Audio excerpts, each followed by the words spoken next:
اسمت چیه؟ محمد پارسا. منم صدا میکنن پارسا. چند سالته؟ 6 سالم. فوتبال هم شنیدم بازی میکنی ها؟ طرفدار چه تیمی هستی؟ من توی ایران یا تو اول ایران بعد خارج. اول توی ایران استقلال و تیم ملی. میتونی اسم بازیکن استقلال رو بگی؟ خسرو حیدری، برهانی، جباری، شکوری. مشکل پرسپولیس چیه؟ مشکل پرسپولیس مربی. چرا مثلا به نظر کی خوب بود الان مثلا مربی؟ قدسی رو نباید میبردن. دیدی یه بار قهرمان کرد. خب اگه میبود با استقلال مساوی میشد. اگه میبود الان تو این روزا الان پرسپولیس قهرمان شده بود. چند روز 3-4 روزی گذشته بود مثلا اسم قهرمان شد، ولی پیروانی بود. الان نگاه کن میبینی که خیلی بد نتیجه گرفت. خب حالا به این نظر بازم میاد فایده نداره. حتما باید خود قطبی باشه. حالا غیر از قطبی مثلا کسی دیگه باشه تو رضایت نمیدی دیگه ها؟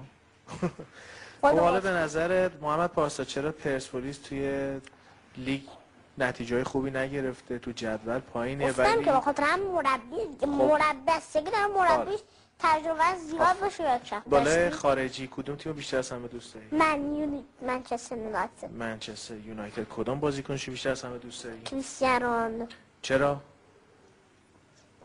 بیشتر دیگه هم هستا بگم. بگو هر بازیکنش اصلا میخوای نام ببرم برو. نه چیز میگم ستارهاش که خب بگو ستاره هاشو. کریستیانو رونالدو، ویلیچ، پول اسکولز. خب میدونی استقلالی همشون یه جوری طرفدار چلسی ان؟ پس چرا تو من طرفدار منچستر شدی؟ منچستر. من به تیم‌های قوی اعتماد دارم. من به تیم‌های ضعیف اعتماد ندارم. به تیم‌های قوی. اگه تیمی که آبی باشه ولی ضعیفم باشه بازم من میرم یه تیمی که دیگر دنبال. اون وقت اگه استقلالم ضعیف بازی کنه با اینکه آبیه اون وقت تو می طرفدار یه تیم دیگه میشی؟ آره. ببینم الان تو برنامه ورزشی تلویزیون کدوم بیشتر از همه میبینی؟ کدوم از برنامه‌های ورزشی تلویزیون رو بیشتر از همه میبینی؟ کدومش رو؟ مثلا برنامه‌هاش مثلا 90 رو میبینی، ورزش و مردم رو میبینی، ورزش از نگاه دو رو میبینی، ورزش 5 رو میبینی، کدومش بیشتر میبینی؟ از همه همین دوتا.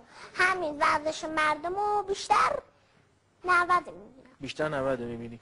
تو گزارشگرها به نظر بهترینشون کدومه؟ اولیش فردوسی پور. خب دومیش همین چیز گفتم که آقای شفیع. خب سومیش هم چیز مرزک میرزایی. خب فوتبال کشور دیگر دنبال میکنی؟ بوندسلیگا اونا فوتبال قشنگ بوده. دیگه حرفشو نزن.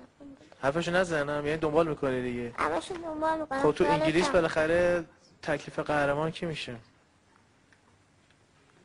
تکلیف قهرمان یعنی چه تیم قهرمان میشه؟ آره منچستر یونایتد. منچستر. حالا حال هفته می‌کنی؟ 33 لیگ برتر فوتبالمون هم برگزار شد. درسته؟ یعنی تو ایران. آره آه. لیگ تو لیگ ایران. الان کی اوله؟ چند امتیاز؟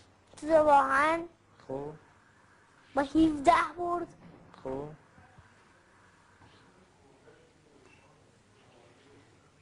امتیازش نمیشه. 62. استقلال چی؟ 62 63 بکنم. نه 62 ولی فکر کنم. حالا استقلال چی؟ استقلال با 61 امتیاز رده دوم دیگه؟ با 18 برد. خب بعدی کیه؟ آقا من سومه ولی نمیدونم امتیاز چند است. خب حالا مهم نیست، یه سری تیمام نزدیک به مثل دیگه، مثل سپاهان و سبا، پرسپولیس. فکر می‌کنی اونا بتونن بیان؟ باشه بالاخره فکر می‌کنی اونا بتونن بیان جای مثل بگیرن؟ جالب است. مثل این آسونیا برکنار نمیشه. یعنی مثل فوتبالش میشه خوبه. برنامه تلاش میکنه. چرا؟ مثل جام آسیا. آفرین، چون سوم بشه میتونه به باشگاه‌های آسیا بره. درسته؟ خب حالا تو تیمای ته جدولی نتیجه خوب بگیره. ببین سایپا ورزشگاه خودش شکست. میتونی نتیجه بازی‌ها رو بگی؟ این یعنی مثل تلاش کردم جوری الکی و هوا 2-1 نبرد. 2-1 نبرد سایپا. مثل تو ورزش. آره دیگه قبلش هم یکیش داماش آورده بود دیگه. درسته؟ هفته قبلش. آره. خب حالا نتایج بازی این هفته رو به ما بگو ببینیم چند شدن بازی ها. ملمان 3 زوکان 0 پرسپولیس 1 استقلال 2 استقلال 1 سایپا 1. میدونی برق شیراز دیگه رفت پایین‌تر دیگه، یه دسته رفت پایین‌تر. اصلا حذف شد. خب حالا به نظر دیگه ته جدول کدوم تیم‌ها میافتن؟ الان اگه این 3 تیم خودشونو خوب کنن ما هیچ تیم بدی نداریم. کدوم 3 تیم؟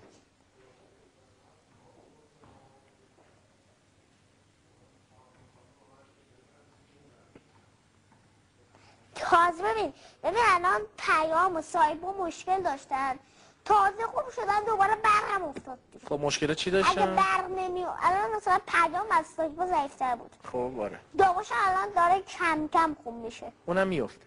من میافتم. نظر تو چیه؟ میفته یعنی چی؟ نمیفهم. یعنی میره یه دسته پایین‌تر. نه رفته اصلا. خب رفته. تموم شده یعنی از نظر تو دیگه. خوبه پس گفتی قهرمان زباهم میشه دیگه. قهرمان شاید. به قول ابراهیم زاده هنوز معلوم نیست. مرسی محمد پاساجان، متشکرم ازت. خداحافظ. مرسی خدا.